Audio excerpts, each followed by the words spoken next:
92.7 FM WMDX, Madison's real news and great conversation. Here's your Daily News Roundup.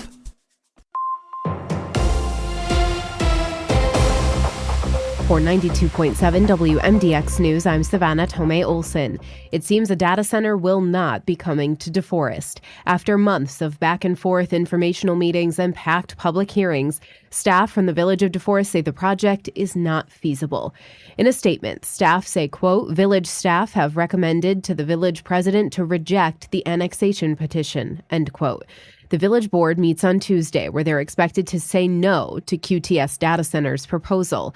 So how did we get here? QTS Data Centers originally approached the town of Vienna about building a huge data center campus there.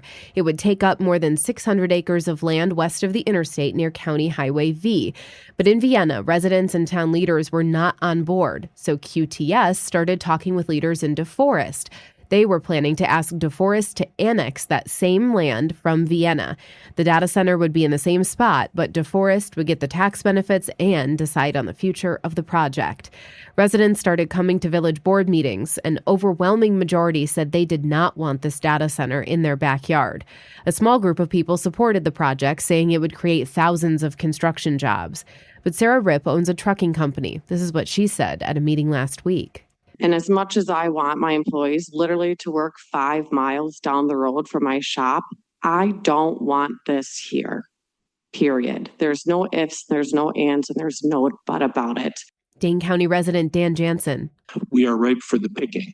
I don't envy QTS. It's a tough sell to a community of Midwesterners who generally have pretty good fertilizer detectors. Village staff say after the village board rejects the annexation proposal, they expect QTS to withdraw their plans.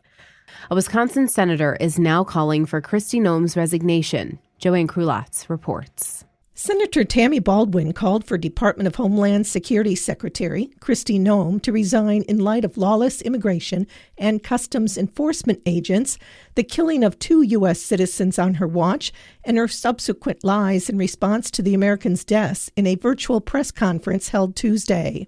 Kristi Noem has overseen the killing of 2 Americans in Minneapolis. That's 2 out of the 3 homicides in the city this year. She has blatantly lied to the American people, telling them not to believe their own eyes. She is overseeing total and utter chaos in our country, putting more American lives at risk every day. And that is why she has to go. She needs to be fired or she should resign. ICE is simply out of control. And this chaos has to stop. And the president needs to pull these armed, masked agents out of Minnesota before someone else gets hurt. Senator Baldwin also called for an independent investigation into ICE officers' killing of Alex Preddy and Renee Good.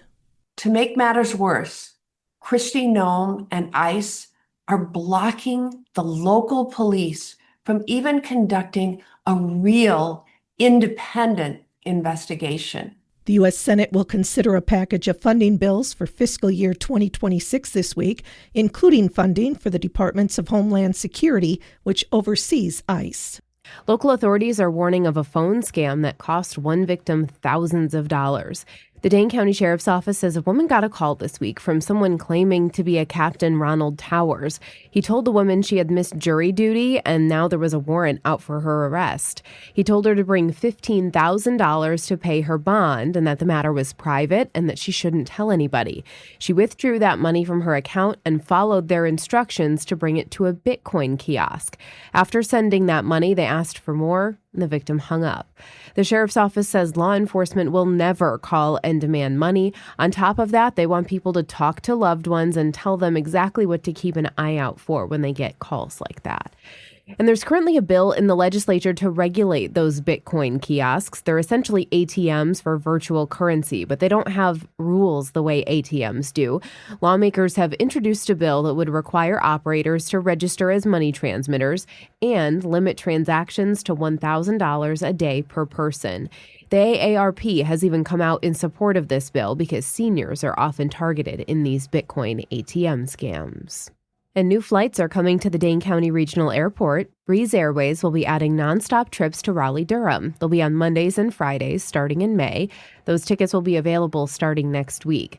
This should add to seasonal business. Last year, the airport had its busiest summer on record with more than 850,000 passengers.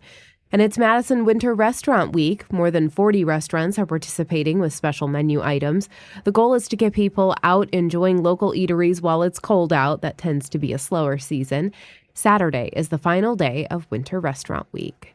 I'm Savannah Tomei Olson, 92.7 WMDX News. Badgers bounce back. Hi, I'm Mike Clemens with sports. College hoops. The Badgers had only scored 17 points at halftime. Minnesota looked like they finally were on their way to getting a win at Wisconsin. The Badgers came roaring back in the second half. Beat the Gophers 67-63. Wisconsin's Nick Boyd on what was the key in the second best comeback in Badgers basketball history. Down in that situation, down 18 at half, we just like, man, when we come out, we just got to communicate and just bring energy any way we could. So being physical, I think, really changed the second half. NBA, it's the Bucks and the Wizards tonight in the nation's capital. The NBA trade deadline now a week away, and ESPN's Shams Charania says more rumors about trading Giannis. The Bucks have indicated to rival teams that they would want as a price point a young blue chip talent in all of this. NFL, the Packers have a new linebacker coach. It's the Bills' defensive coordinator, Bobby Babish. The Dolphins' Jeff Hafley has now hired 3 of his assistants in Green Bay to join him in Miami. With sports, I'm Mike Clemens. Sunny and cold today with a high right around 12 this afternoon. The wind won't be all that strong, but enough to keep that wind chill hovering around 0 here most of the day. Tonight, partly cloudy, 4 below 0. Tomorrow, mostly sunny with a high of 14. I'm meteorologist Sean Cable. That's your Madison News Roundup from WMDX. Find more news anytime at WMDXradio.com. Subscribe to this podcast on Spotify, Apple, or wherever you find your podcasts.